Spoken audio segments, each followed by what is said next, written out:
Hangman, you were counted out multiple times on your way up to the WWE World Championship. The Owen Hart tournament, a lot of people were like, this is Ospreay's tournament to win. And going into this match, people were like, the odds are all against you. How did you stay grounded and on the vision of what you needed to do?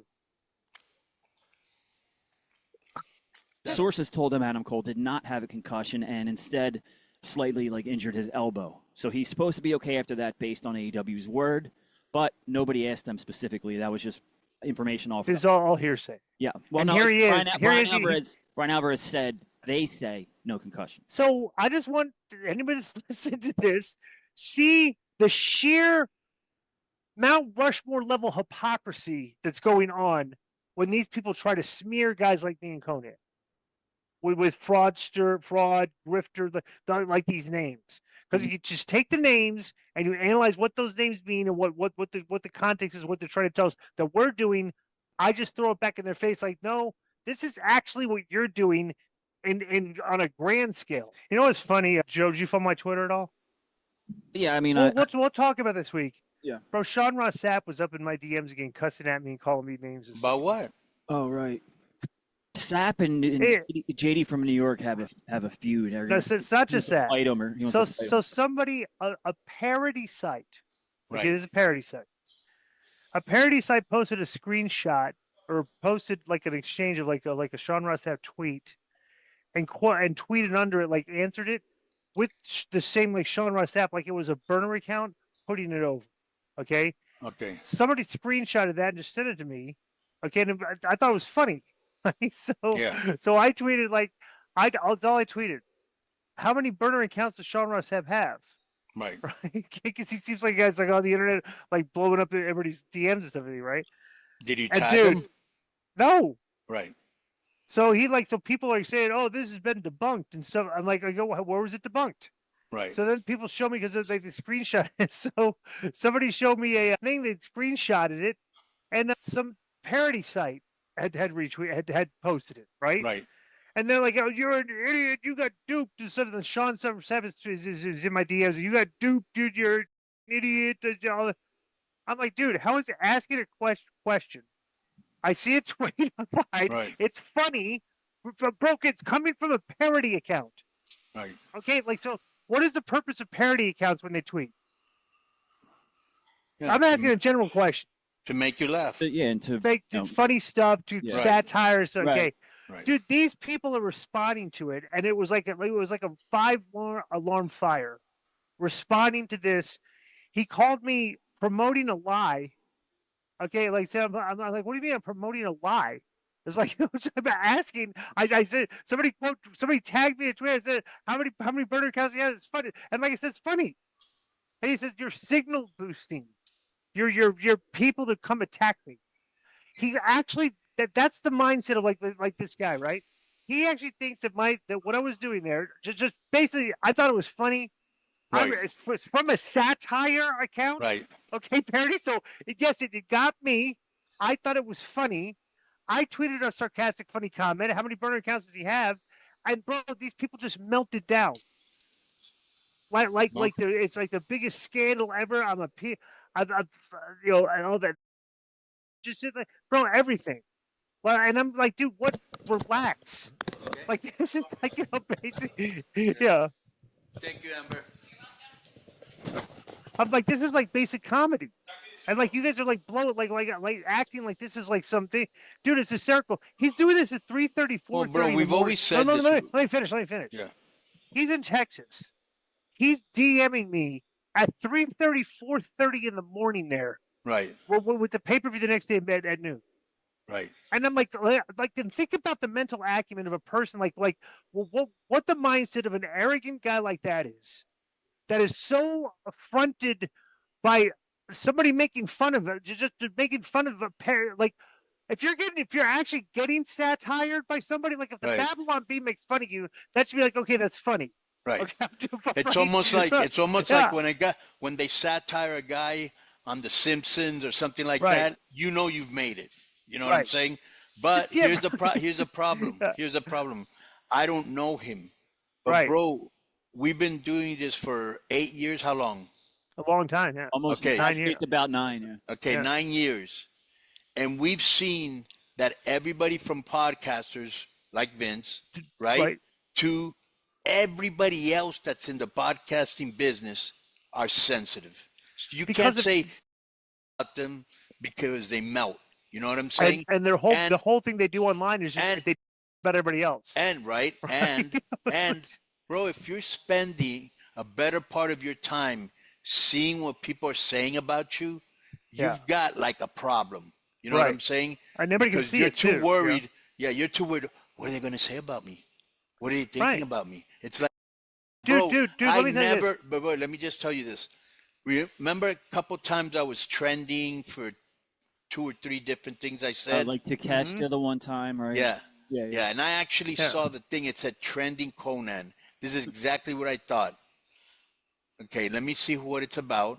I looked, and I was. What was the first tweet that they showed? Like when you tweeted Konnan, like on the when you tweet your trending. What was the first tweet? The top tweet that like you read first. Oh, it was probably Konnan tells Takeshita to stop doing. Yeah, but no, there was one before that. There was one but it probably would have been posted from a consider like a site that has a lot of followers.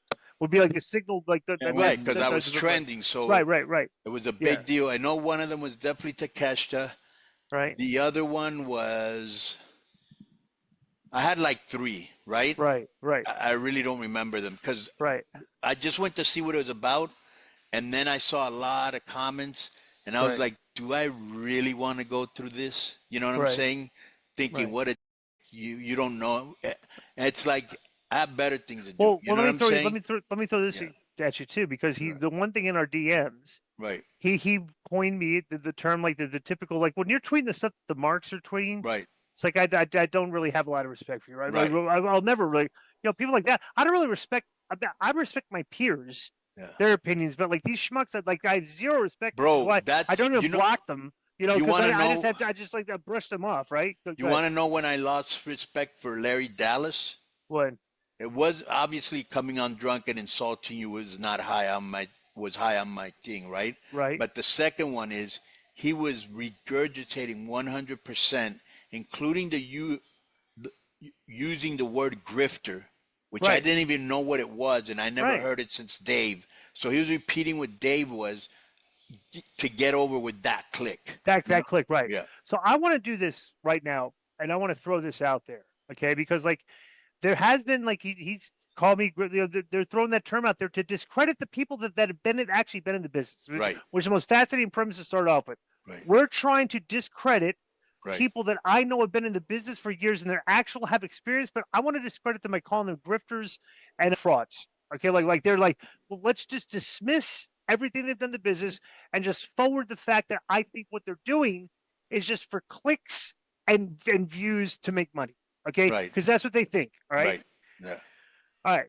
So did you see that Adam Page, okay, went into like he announced like the hours before the pay-per-view yesterday. Then that's Adam Page won't be competing. He's not cleared. No, Adam Cole. Excuse me. I apologize. Adam Cole. Right. So Adam Cole. Okay. So they and it's like, wow, that's what happened, right? And supposedly the match they had, like he was in the ring with all those guys, I think on Thursday, right? And Kyle Fletcher hit him with a clothesline, and he showed up at work on Saturday and said, like, I don't feel good. So and he got checked. It's obvious. Okay, so now think about, like, okay, I'm a grifter. Okay, I'm not a journalist. Okay, but I want to go down a path here and wonder if the journalists are going down the same path, because this is the only path that you should be going down if you're an actual journalist. Okay, and not a grifter. If you're a grifter, you don't want to go down this path because it's going to make the company look bad.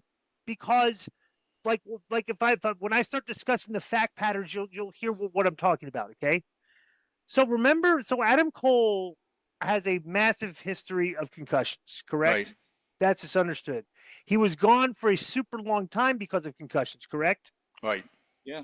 When he came back, they had balloons and everything. Remember, like his comeback from the and he won the huge ordeal coming back from concussions, right? So, Joe, I want you to look this up on Grok as we're doing this thought process, okay, this experiment, okay? So he comes back, and recently in a match, Kyle Fletcher goes to power bomb him on the apron. I got it. Okay, comes up short, and Adam Cole hits his head. No. Joe, we know this happened. This is all I'm saying. This. That's all right. You won't be able to hear it or anything. I'm just playing it for the. No. Okay, just play it, right? Okay. He goes, boom, hits the back of his head, immediately thinking, right?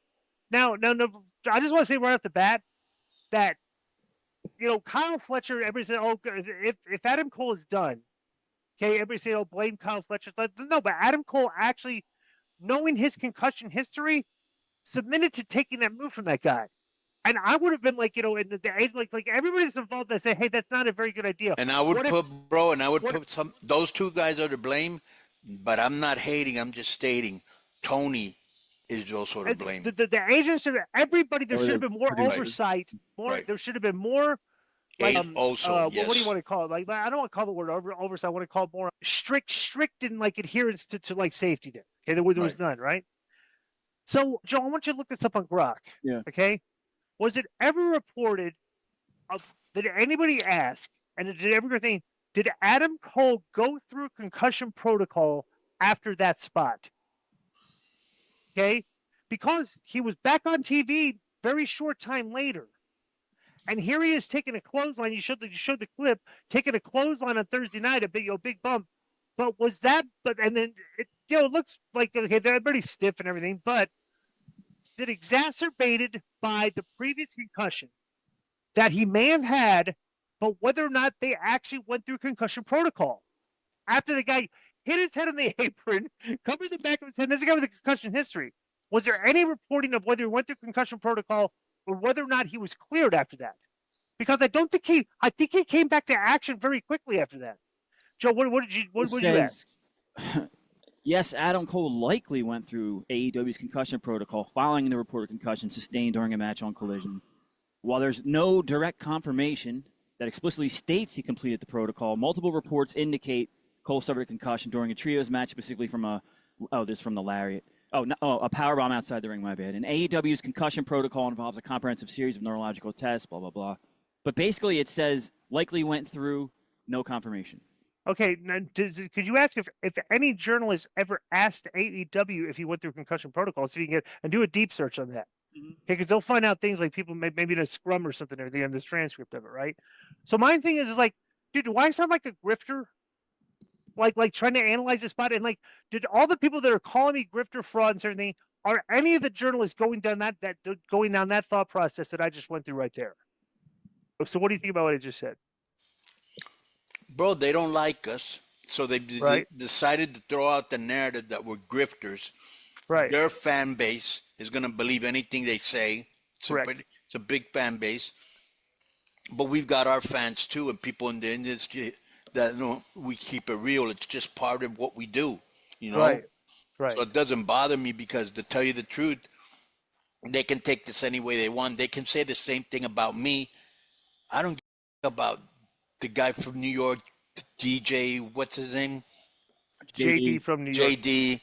I don't care what Sap thinks. I don't care what any of those guys think. I'd be more worried about Hunter Borash and Bruce Pritchard thing. Right. I'd be more worried about that and my peers, right? Right. And if they're my peers, I will talk to them. I go, hey, what's the problem? Why do you have this in your idea? But I haven't had to go that road yet. You know what I'm saying? Yeah, let me ask you a question. Who's the most recent guy?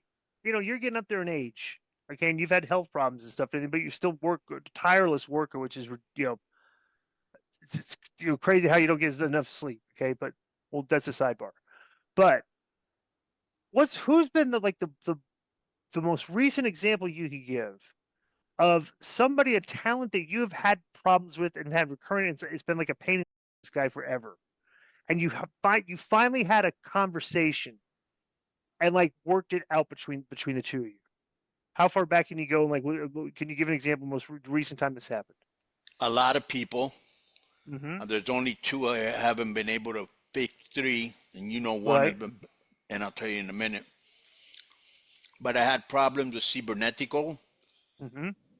We fixed them, and he's super. How long was he a problem with you? And give me an example of like problem. He was a problem. Because I give a perfect example. When we talk about problems, okay, we would always see Kevin Sullivan, Raven arguing with each other all the time. Okay, so who's your most recent Raven that you've had to deal with where you get just constantly butted heads and it's a pass to try to convince him of what you wanted to do on the show that night?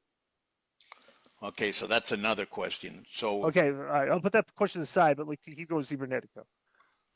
Yeah, with Cibernetico, with a chessman, with Vampiro, but you can never. Right, but that's been a million times you've actually had to do that, right? Laparca? You get on the same page, off the page, on the page, off the page, with Vampiro, right? So I'll tell you one that he doesn't work with us anymore, but Juventud.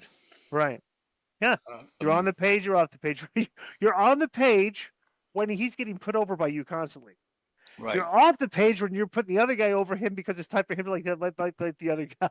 Right. Is that basically the exact premise of you like every name? His big problem was that I wanted to have him as a surprise in a Royal Rumble match, right? Mm-hmm. Which would have gotten a big pop and a surprise. But in his mind, that's beneath him. Why is he not in the main event against Vikingo? That was his whole thing. He even made shirts and started this. Oh my god! Yeah, like him versus Vikingo shirts. Yeah, like tried to book the match with right. Mark. He wanted fans. He literally went into business for himself that he paid money to have shirts made. He wanted to do. He thought in his mind that it would be. It was going to be a Ron Killings type thing where people are like, we want the Jews, we want them back. We want them against Vikingo. Right. Okay, so let's fast forward to that other question I asked. Who's the most recent example? Who's your most recent Raven to your Kevin Sullivan that you've had to deal with? Maybe Psycho Clown. Really? Yeah. Just is that recent? It's like you come up with it. It's like you know how it is. You come up with the creative. And you have a whole show to worry about, and you're about how much time am I going to spend with this guy, trying to convince him that what we're coming up with him is that he should do without him immediately because he's so used to it. The first thing he's going to do is push back on the first thing I asked him that I wanted to do. Is it like that? I'll give you an example. About 2 years ago, every TV. He would break the announcer's table, right? Right. And I would tell the wrestler that would wrestle him, if he tried to take you to the announce table and go into business for himself, sell an injury, but do not let him do it. Right. So I had to. You're telling so if he goes into business for himself, right? You've got my permission to go into business. You're not even going to business for yourself. Right. You're preventing him from going to business for yourself. Whatever you got to do, you have my permission. Basically. Right. But I had to talk to him really, really hard because really let him know that he couldn't do this anymore. Right. He stopped doing it. Right.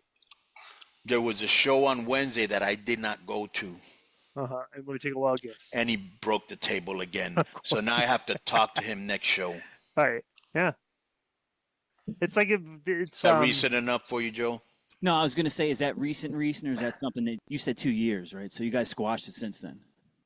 It's almost like yes, that's exactly what I said. Right. It's almost like especially professional wrestling, we have a bunch of alpha males. It's almost like you're looking at it's like in the jungle, right? And the lions are trying to fight for the position of authority, but you're saying okay, this is not the jungle. We have a boss that's paying us, and he's directed me to be the guy that tells you guys what to do. It's but they're thinking that this is the jungle. We're out there, so yeah, it's a very difficult dynamic, and we used to see it all the time, So I don't know. BetOnline is the world's most trusted betting platform and your number one source for all your sports betting action. Baseball season is in full swing, and we're into the home stretch for NBA and NHL playoffs. And there's more ways to stay in on the action with the latest odds, news and scores, even live in-game betting while the games are being played with the largest selection of odds on everything from the MLB, NHL, and UFC. And in between games, head over to the BetOnline Casino. All the top Vegas-style games, including poker and live casino action. So BetOnline, the game starts here. So here's your answer on Adam Cole. There's a lot, but the basics are there's no evidence at all that any journalist ever asked AEW whether Cole went through the concussion protocol after the powerbomb spot. However, right. Brian Alvarez and it looks like Ringside News reported that sources told him Adam Cole did not have a concussion and instead slightly injured his elbow. So he's supposed to be okay after that based on AEW's word, but nobody asked them specifically. That was just information off. This is all hearsay. Yeah. Well, and no, here he is. Brian Alvarez said they say no concussion. So okay. I think any logical if you showed those tapes to any physician with that guy's concussion history, I think they would conclude there's a very distinct possibility, a very high probability that the powerbomb spot and him wrestling, recently after that and taking another big spot probably contributed to his concussion. I'm assuming bro. The funny thing is, have they reported what he actually has as of today? Like they said, okay, they said Adam. Here's all I've heard: Adam Cole wasn't feeling well. Do you think a journalist said, "What do you mean by not feeling well? Was he put through concussion protocol? Does he have a concussion?" Like they did a whole media scrum, and you would think that one of them would maybe come up with that's maybe a question we should ask. And I'm like, but I just want to go with my premise. Yeah. That I'm literally out loud telling the journalists what they should be doing for their job, okay, that they're not doing, and they're calling me a fraud and a grifter. So I just want anybody that's listening to this see the sheer Mount Rushmore level hypocrisy that's going on when these people try to smear guys like me and Konnan with fraudster, fraud, grifter, like these names. Because if you just take the names and you analyze what those names mean and what the context is, what they're trying to tell us that we're doing, I just throw it back in their face like, no, this is actually what you're doing in on a grand scale. So I just want to reiterate that. So. Well, it has been reported, Sapp and Fightful reported that Adam Cole was diagnosed with a concussion. He reported. Oh, finally. When 7 hours ago. Okay, so today. Okay, yeah. Cool. Finally. Yeah. All right. Well, thank. Okay, so finally we've seen reports of okay, so no, he has a concussion now.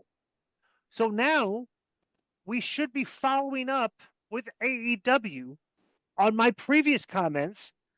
Was this exacerbated by the powerbomb on the apron within the cuff punches about a few weeks ago? I saw you. No, you retweeted this, and as we're discussing this, it makes me wonder. Nobody asks a serious I can't see question. Joe, we can't see all we can see is the tab. We can't see the actual tweet. There we go. So you retweeted a Meltzer said what tweet, and it made me reflect on that. no one asked a serious question about Cole. I mean, from what you're saying, and then this is the kind of question that the one guy asked. Yeah, righteous Red Joe Konnan. The people that call us frauds and grifters. I don't actually know if Righteous Reg is what guys called us frauds and grifters. This is the dirt. This is the dirt cheap media. Who's that? Listen to this. But who's Righteous Rex? Yeah. Who the? All right. So Joe, go back. Yeah. You're on your board there with it. I got it. Okay, Hangman. Okay, this is a question that was asked in the media scrum. And then, by the way, did you see the match, Konnan? Hangman Page stabbed John Moxley with a fork for a shoot, and he was bleeding like it was disgusting. Okay, no. Hangman, you were counted out multiple times on your way up to the WWE World Championship, the Owen Hart tournament. A lot of people were like, "This is Ospreay's tournament to win," and going into this match, people were like, "The odds are all against you." How did you stay grounded and on the vision of what you needed to do? That almost reminds me of the time they gave Meltzer time to ask a question. He goes, "How's your leg? Remember How that? was your ankle? How's your rehab on your ankle coming along?" Yeah. But at least that's a question about it's something. Still a very JoJo. Bro, Come on. It's like, that sounds like something you would ask Joe. No, but this guy, Righteous Reg, he's taking us back to the PWI days. Like he's asking questions in a kayfabe manner. There are so many controversial topics in this community. Okay, that you would think journalists finally getting the chance to interview guys like Triple H and Tony would be hitting them with harder hitting questions. Like, but bro, like none of these people. For the funniest thing, remember when Ariel Helwani went after the dirt sheet crowd because he said they were a joke? Yeah. And like so they all went after him and everything. Bro, Ariel Helwani is relentless in the pursuit of controversial answers to controversial questions. Right. Zero dirt sheet guys are. To the point that I'm like a guy. Think about this. I'm asking controversial questions because they're not answering them. And what am I going to get from this? Just from asking the controversial questions. The fans of the dirt sheets are now going to come after me for the Cody tweet, being a jobber, supposedly. Like I know the playbook, but I just want people. There's people out there that don't get involved in these conversations that listen to these basic things that like we say, and listen to, very rarely probably listen to the dirt sheets because they look at there's a normal community out there of wrestling fans that are just probably like nauseated by like reading, like getting that dirt sheet conversation. Like cage match ratings and stuff like they're hearing people talking like that. And they're like, what are these people talking about? There's a lot of fans like that. They're like just repulsed by the dirt sheet community, and they're fans of the stuff that they like to talk about. Oh, the problem is that I actually told this to Jeremy the other day while we were at TV. The problem with that community is they actually think this, Disco. I know. They think they know more than us. Yeah. And there's a problem right there, right? Right. Plus, I said this the other day. Misinformation nowadays is a business. The truth isn't important. Misinformation, conspiracy, misquotes, that to them, that's where the money is. They'd rather say something about you, even if it isn't true, get the clicks and never apologize. Right. You know what I'm saying? No, they never. But the problem is comment and get all the responses, and that's it. Right. Any could be a journalist because you don't need an education, you don't need contacts, you don't need experience. Right? No accountability. Just anybody can be a wrestling journalist. Right. You know what I'm saying? And this community, and think about when people how little knowledge they have. This community of the dirt, the Meltzer readers and Fightful and everything. But for 4 years, they wouldn't in their votes thought that Tony was the best booker in wrestling, right? And we played I don't know if it was a clip, but we talked about the tweet where Meltzer had said that if Triple H were to go down, who could run WWE, and he's like Tony Khan would be the best choice, right? And I was just thinking because you and me know, right? Could you imagine Tony Khan walking in there his first day of the job, his first TV, and then walking in and saying and everybody's in the room for the production meeting, and he's like, "Oh guys, we're not going to be having production meetings anymore."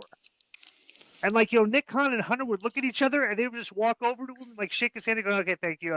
This obviously is not going to work out."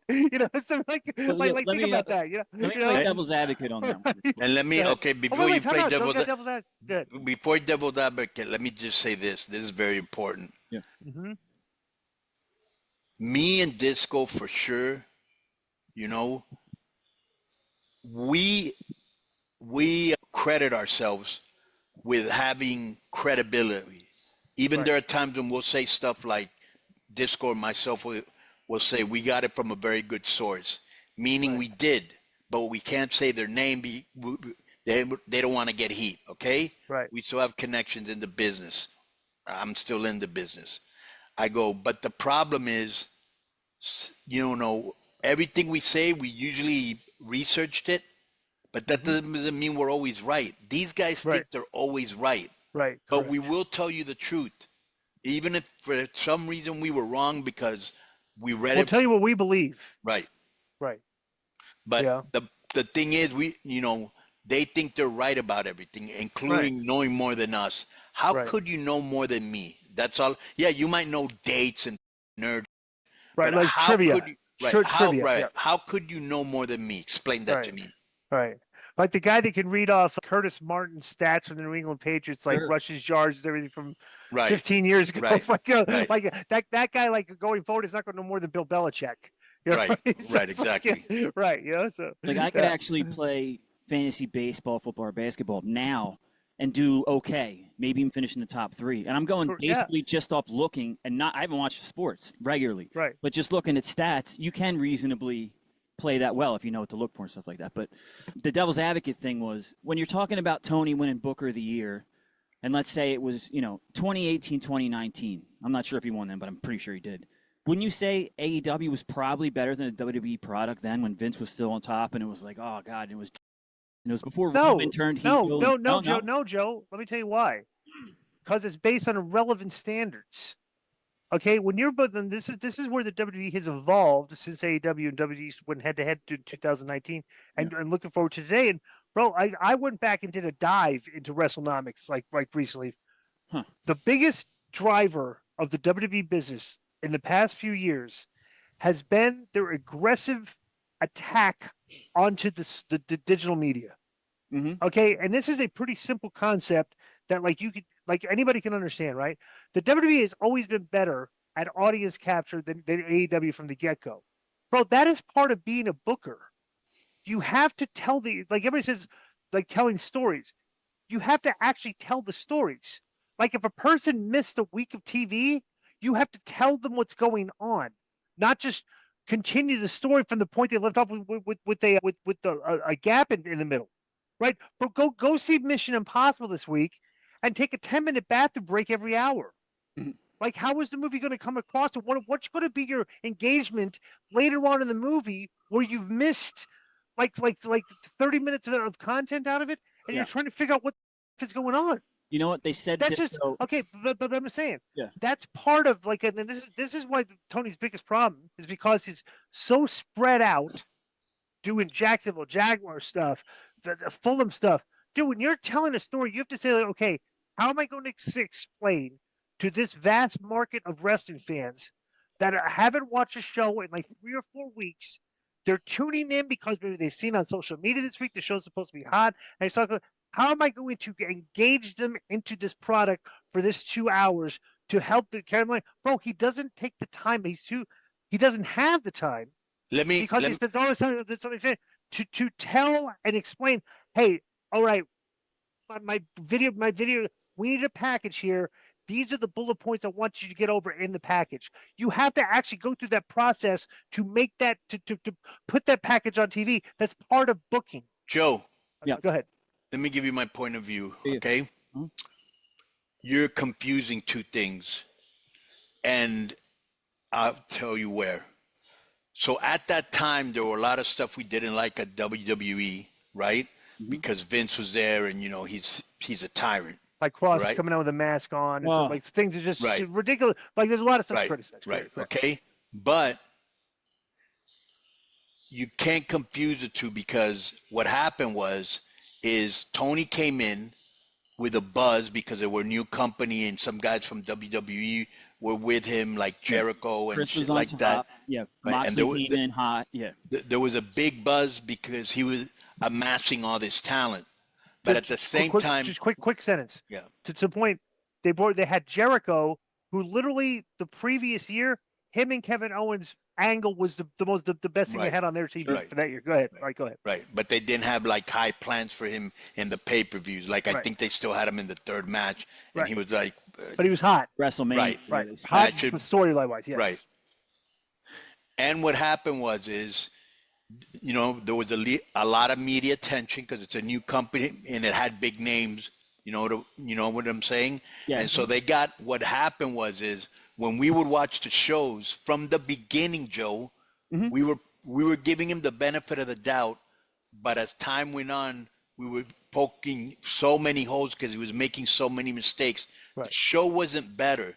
He just generated a huge buzz, and he amassed a lot of talent. Because the smart marks, because the smart marks, there's and they're bigger than what we would think but not as big as they think they are, right? Right.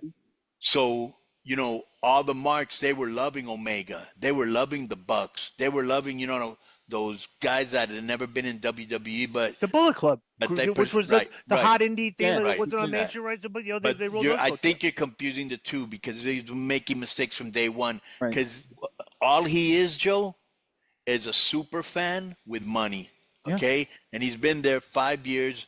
The show's gotten better because at least he doesn't try to squeeze 15 pounds in a 5-pound bag. And he's hired some guys in his inner circle that know what they're doing. But still, they can't. To me, they can't touch WWE. Right. Did you hear? Make a comparison, just real quick, Di. What we're saying about AEW reminds me of Marvel recently. I was talking to Raven about this yesterday. If you go see, it's called The New Avengers. I forget what it was called originally, but you go see that, and there's these 5-6 characters, and they're the New Avengers, and one of them's he was Captain America after Chris Evans. And then they took it away. It's all this stuff. But it's not like, God bless you. But it's not like back in the day when you watched Marvel. If you watched Iron Man and Captain America, you understood the Avengers. If you watched Avengers 2, you understood X-Men, everything. Right. Yeah. So now, this new Avengers movie called back all these shows that were on Disney Plus that a huge amount of people did not watch and were not familiar with. Right. So all these stories are continuing on a movie now. Right, and they're assuming that that more people watch it than they actually did. Right. Which is like so now I didn't know what's going on. I'm like, well, you didn't watch The Falcon and Winter Soldier or this, Right, exactly. And so but the thing is, like, that what they do, like Tony, what they're doing is they're assuming they're booking for that audience of the diehards that know everything that's going on, that have photographic memory, that like that just bro, and it's like that's fine, because that's like let's not make no mistake about it. That's what Tony's doing. Okay, he's a fan with photographic memory. He's telling these stories. He can call back things from 3-4 years ago and stuff, and he's putting that out on TV for what's going to generate a smaller fan base than you would generate if you had the time to explain to people what's going on through your head. Mm-hmm. Like if you have this storyline, which is a callback from 2-3 years ago, don't just go ahead and do the spot. Yeah. Okay, and then go in a media scrum afterwards and tell the small little community of people that think, oh, well, this is from the spot back then. It's like, dude, you have to tell the viewer that wants to watch your show, that wants to get your product, what's going on beforehand. And not only that, Joe, can you imagine, for example, I'm going to give you one good example. If for some reason you missed Game of Thrones episode 1 for, let's just say, or episode 2, right? You missed episode 2. And then episode 3 doesn't even have a cold open, letting you know what happened. So you're like, what happened in the first one? Yeah, why are they bro, come on. Just about every show does it, Let me show you the level of experience, okay? The fact that every show of episodic television, even like sports, everything, has an open. That's just basic television. Like almost every show has an open. AEW doesn't even use an open for a show that like involves episodic storytelling that you need to like explain to you characters that are on the show. Yeah. But so it's so funny when this community that calls people like us frauds and grifters, and we're explaining them, bro, these are the basics of TV writing and booking. Like, explaining to the audience before the show starts what has been going on. And they don't do that. It's given a pass, and it's like, we don't know what we're talking. Like, I don't know. What's up? I just want to thank you guys for watching this clip. Don't forget to hit the like button, leave a comment, and subscribe. And join our YouTube membership for hours and hours of exclusive, unedited, uncensored content. And being a member will help you get involved in our upcoming live streams. Thank you for your support. Thank you for riding with us. I know you got a lot of other podcast choices, be it wrestling or other ones. And thank you for picking us. Boom.